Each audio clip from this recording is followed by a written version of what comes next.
In this vision, Zechariah saw a man with a measuring line go and measure Jerusalem to find out how long it is. When Zechariah asks him where he's going, the man replied, I'm going to measure the city of Jerusalem. The city is to remain unwalled because of the great number of people and cattle in it. The Lord will protect her as a wall of fire, and he shall be the glory of Jerusalem.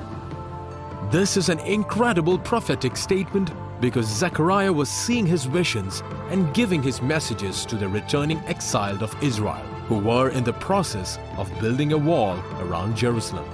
The vision was showing that there would be a day when Jerusalem would grow to vast proportions and not need a wall because of God's protection. Though this vision, God showed him his blessings on restored Israel.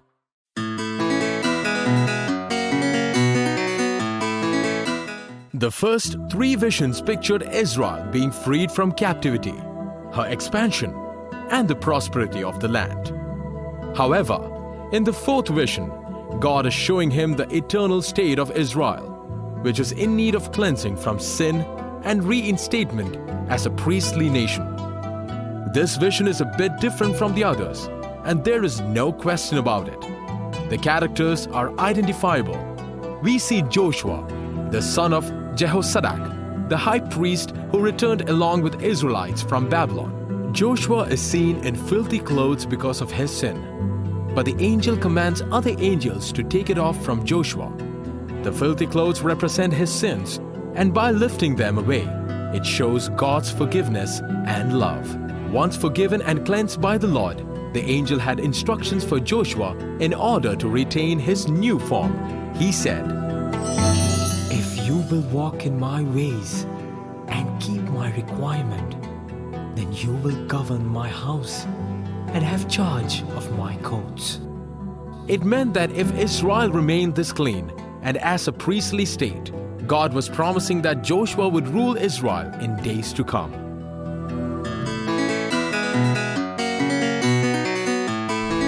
In this vision, Zechariah saw a gold lampstand with a bowl of oil at the top, from which 7 lamps were burning on the stand. Then there were 2 olive trees standing on each side of the lampstand, with 2 gold pipes that continually supplied oil to the stand. These 7 lights represent the eyes of the Lord, and they light the whole world.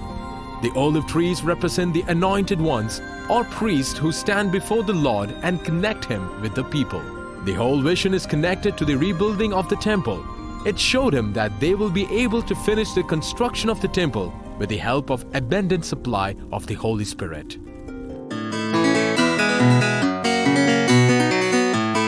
The last 3 visions showed Zechariah about the judgment for the sins in Israel and on their enemies. In the 6th vision, Zechariah saw a flying scroll, 30 feet long and 15 feet wide.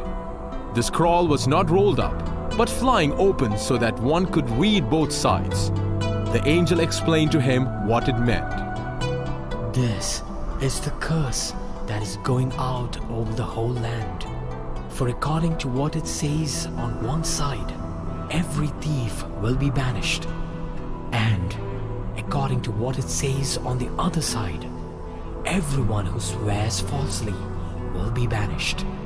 It will enter the house of the thief and the house of him who swears falsely by my name.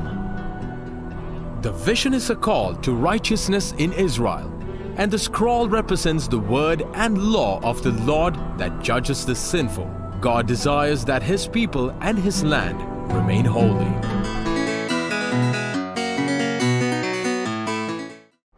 In this vision, Zechariah saw an ephah, which is a measuring basket for grain, whose lid, when lifted, was a woman sitting inside. The angel told him that the woman represented wickedness, and he pushed the wickedness back into the basket and shut the lid. Then Zechariah saw 2 women with the wind in their wings like a stork, and they lifted the basket up into the air. When Zechariah asked where the basket was being taken, he was told that it was being taken to Babylonia for building a house for it. Babylon is the place of ancient idolatry, so it was an apt location for carrying out the idolatry from Israel. So this vision in short meant the removal of Israel's sins and rebellion against God.